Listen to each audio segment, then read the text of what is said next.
ಪ್ರತಿ ವರ್ಷನೂ ಕೃಷಿ ಮೇಳ ಇನ್ನೂ ಹೆಚ್ಚಿನ ಪ್ರಮಾಣದಲ್ಲಿ ಬೆಳೀತಾ ಇದೆ. ಅದಕ್ಕೆ ಸಂಬಂಧಪಟ್ಟಂತ ಎಲ್ಲ ಸಂಶೋಧನಾ ಕೇಂದ್ರ ಹಾಗೂ ಮಹಾವಿದ್ಯಾಲಯದ ವಿಜ್ಞಾನಿಗಳಿಗೆ, ಬೋಧಕರಿಗೆ ಮತ್ತೆಲ್ಲ ಸಿಬ್ಬಂದಿಗಳಿಗೆ ನನ್ನ ಪರವಾಗಿ ಆರ್ಥಿಕವಾಗಿ ಅಭಿನಂದನೆಗಳನ್ನು ಸಹ ಈ ಸಮಯದಲ್ಲಿ ಸಲ್ಲಿಸ್ತಾ ಇದ್ದೀನಿ. ಈ ರೀತಿಯಾದಂತಹ ಕೃಷಿ ಮೇಳಗಳನ್ನ ನಾವು ಕಳೆದ ವಾರ ಬೆಂಗಳೂರಿನಲ್ಲಿ ಸಹ ಮಾಡಿದ್ವಿ.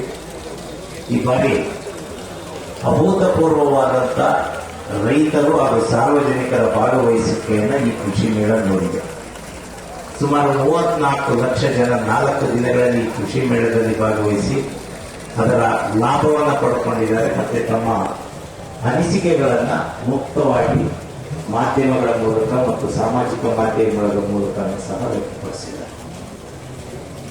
ಅಂದ್ರೆ ಎಲ್ಲ ಒಂದು ನಿಟ್ಟಿನಲ್ಲಿ ಈಗ ಬೆಂಗಳೂರಿನಲ್ಲಿ ಮಾಡುವಂತಹ ಕೃಷಿ ಮೇಳಕ್ಕೆ ರೈತರ ಜೊತೆಗೆ ಸಾರ್ವಜನಿಕರು ಭಾಗವಹಿಸಿಬಿಡ್ತಾರೆ. ಆದ್ರೆ ಮಂಡ್ಯದ ಕೃಷಿ ಮೇಳ ಬಹಳ ವಿಶಿಷ್ಟ ಮತ್ತು ವೈಶಿಷ್ಟ್ಯತೆಯಿಂದ ಕೂಡಿದೆ. ಯಾಕಪ್ಪ ಅಂದ್ರೆ ಇಲ್ಲಿ ಯಾರು ನಿಜವಾದ ರೈತರಿರ್ತಾರೋ, ಯಾರು ಕೃಷಿಯನ್ನ ಸ್ವಯಂ ಮಾಡ್ತಾ ಇದ್ದಾರೋ ಅಂತ ರೈತರುಗಳ ಭಾಗವಹಿಸುವಿಕೆ ಅತಿ ಹೆಚ್ಚಿನ ಪ್ರಮಾಣದಲ್ಲಿ ಈ ಮಂಡ್ಯದ ಕೃಷಿ ಮೇಳದಲ್ಲಿ ನಾವು ನೋಡ್ಲಿಕ್ಕೆ ಸಾಧ್ಯ. ಇದು ಮಂಡ್ಯದ ಕೃಷಿ ಮೇಳದ ವೈಶಿಷ್ಟ್ಯತೆ. ಅಂದ್ರೆ ಕೃಷಿ ಮೇಳ ನೇರವಾಗಿ ಕೃಷಿಕರನ್ನ ತಲುಪಲಿಕ್ಕೆ ಮಂಡ್ಯದ ಕೃಷಿ ಮೇಳ ವಿಶ್ವವಿದ್ಯಾನಿಲಯಗಳಿಗೆ ಸೇತುವೆಯಾಗಿ ಕಾರ್ಯನಿರ್ವಹಿಸ್ತಾ ಇದೆ.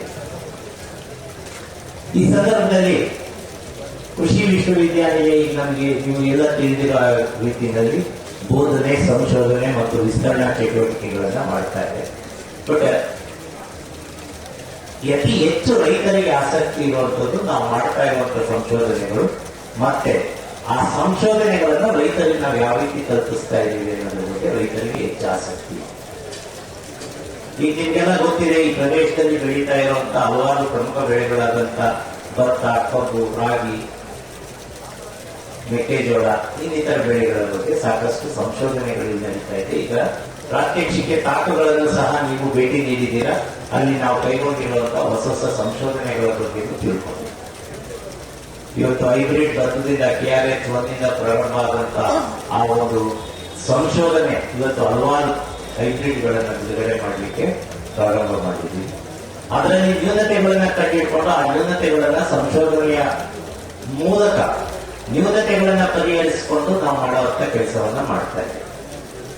ಮತ್ತೆ ಭತ್ತದಲ್ಲಿ ಬೆಂಕಿ ರೋಗ, ಅದಕ್ಕೆ ಬಹಳ ಬೇಗ ತುತ್ತಾಗುವಂತ ತಳಿಗಳನ್ನ ಈ ದಿನ ಅದಕ್ಕೆ ರೋಗ ನಿರೋಧಕ ಶಕ್ತಿಯನ್ನ ಹೊಂದಿರುವಂತ ತಳಿಗಳನ್ನ ಬಿಡುಗಡೆ ಮಾಡುವಂತ ಕೆಲಸವನ್ನ ನಾವು ಮಾಡ್ತಾ ಇದ್ದೀವಿ. ಅವಾಗ ರೈತರಿಗೆ ಕಬ್ಬು ಲಾಭದಾಯಕವಾಗುತ್ತೆ.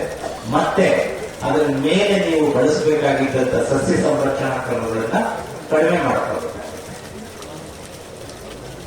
ಆ ಬೆಳೆ ತಾಕಗಳನ್ನ ನೋಡ್ಕೊಂಡು ಬಂದ್ಮೇಲೆ ನೀವೆಲ್ಲರಿಗೂ ಬಹಳ ಮುಖ್ಯವಾಗಿ ಇವತ್ತಿನ ದಿನ ಎಲ್ಲ ಜಿಲ್ಲೆಗಳಲ್ಲಿ ಅಂದ್ರೆ ಕೃಷಿ ಕ್ಷೇತ್ರದಲ್ಲೇ ಒಂದು ಪ್ರಮುಖವಾದಂತ ಅತಿ ಹೆಚ್ಚು ಸಮಸ್ಯೆಯನ್ನ ಅನುಭವಿಸ್ತಾ ಇರೋದು ನಾವು ಅಂದ್ರೆ ಕೃಷಿ ಕೂಲಿ ಕಾರ್ಮಿಕರ ಲಭ್ಯತೆ ಕೃಷಿಗೆ ಸಿಗ್ತಾ ಇಲ್ಲ.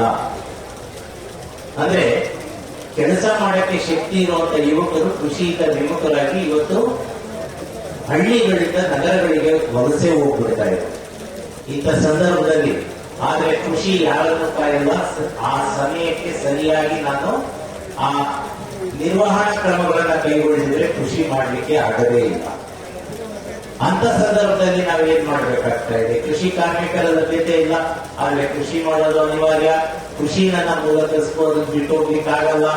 ಅದನ್ನೇ ಲಾಭದಾಯಕವಾಗಿ ಮಾಡ್ಕೋಬೇಕು. ಆದರೂ ಸಮಯಕ್ಕೆ ಸರಿಯಾಗಿ ನಾನು ಕಾರ್ಯವನ್ನ ಮಾಡಬೇಕಾಗುತ್ತೆ ಅಂತ